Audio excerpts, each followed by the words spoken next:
Ang manibela ang kailangan mo para makapunta ka sa direksyon na gusto mong puntahan. Kapag nagmamaneho, ito ang kailangang lagi mong hawak sa lahat ng pagkakataon dahil marami itong gamit katulad ng pag-park, pag-overtake, pagliko, kahit sa diretso o pakurbang kalsada at marami pang iba. Ito ang Pinoy Car Guy para ituro ang tamang paghawak sa manibela at iba pang paraan ng pag-ikot nito kapag gusto mong iliko ang sasakyan. Bago mo pag-aralan ng iba't ibang paraan ng pagliko, dapat ay alam mo muna kung paano hawakan ang manibela ng maayos.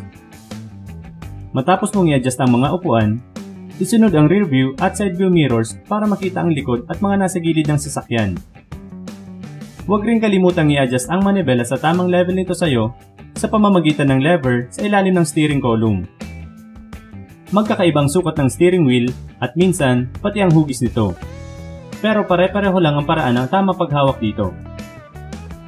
Kung ihahalin tulad ang manibela sa isang orasan na merong nakapaikot na numero mula 1 hanggang 12, ang tamang paghawak sa manibela ay ang 9 sa kaliwang kamay at 3 naman sa kanan para sakto yung hinlalaki dito sa tinatawag na thumb grip at hindi ito basta-basta mag-slide pababa. Pwede rin sa 10 at sa 2, depende kung saan ka mas komportable. Basta ang importante, laging nakahawak ng iyong dalawang kamay para laging balanse at hindi mawala ng kontrol, lalo na sa mga biglaang sitwasyon. Kung manual ang iyong sasakyan, ay ibalik agad ang kanang kamay sa manibela matapos mag-change gear. At sa ganitong posisyon, madali lang maabot at i-operate ng iyong mga daliri ang light control lever sa kaliwa at windshield wiper lever naman sa kanan. Huwag hihigpitan ang hawak sa manibela dahil mangangalay ang iyong braso at hindi mo rin ito makokontrol ng maayos katulad rin ng maluwag na pagkakahawak. Kapag sa straight na kalsada o kaya sa medyo pakurba, hindi na kailangang alisin ng parehong kamay sa manibela para galawin ito. Pero kapag liliko naman o iikutin ng manibela, alisin ang hinlalaki sa pagkakahawak sa thumb grip. Maraming paraan kung paano ang pagpapaikot ng manibela kapag liliko. At isa na dito ang pinaka-basic na paraan na tinatawag na push and pull method. Habang nakahawak ang dalawang kamay sa 9 at 3, o kaya naman sa 10 at 2 ng manibela, ibaba ang parehong kamay sa 8 at 4. Kung halimbawa ay liliko sa kanan, itutulak ng kaliwang kamay ang manibela mula sa 8 papunta sa 10, habang ang kanang kamay ay nakaalalay lang mula sa 4 ng manibela papunta sa 2. Kapag pareho ng nasa 10 at 2 ang mga kamay, hahawakan na ng kanang kamay ang manibela at hihilain ito pababa hanggang makabalik sa 4, at yung kaliwa naman ang aalalay sa manibela hanggang makabalik ulit ang dalawang kamay sa 8 at 4 para ulitin ang proseso kung kinakailangan. Ganun lang din ang gagawin kapag liliko sa kaliwa. Parang ipapasa lang ng kanang kamay papunta sa kabila. Mainam itong gamitin kapag mabagal ang takbo ng sasakyan o kaya sa mga medyo pakurbang daan.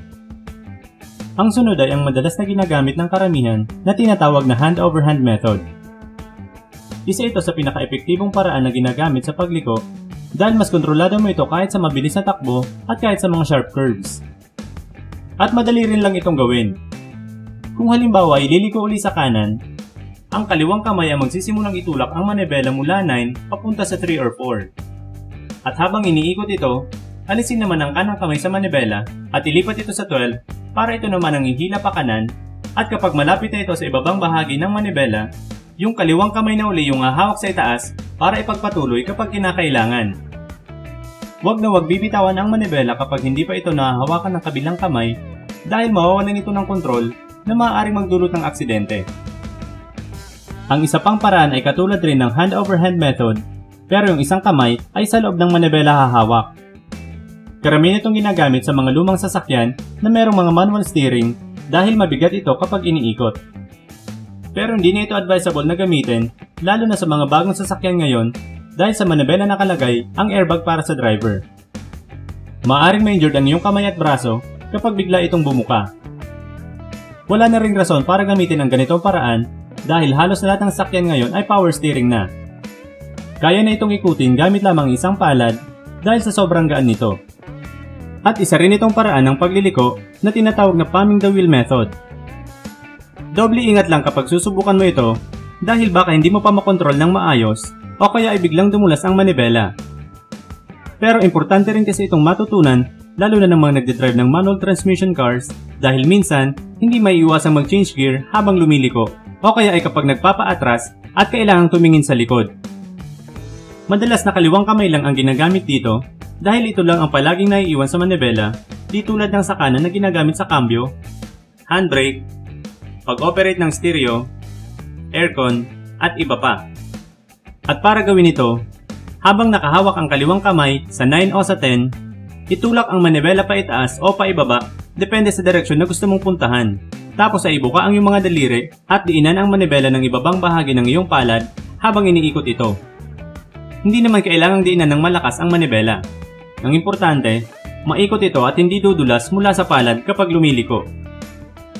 Dapat ay kung saang bahagi ng manibela mo sinimulan diinan ito, doon pa rin ito nakadiin hanggang sa makabalik at matapos.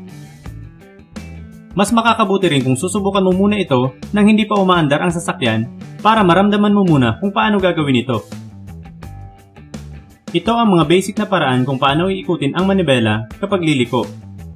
Nakadepende rin sa bilis ng takbo ng sasakyan kung alin ang gagamitin mo sa mga ito at kung saan ka mas komportable.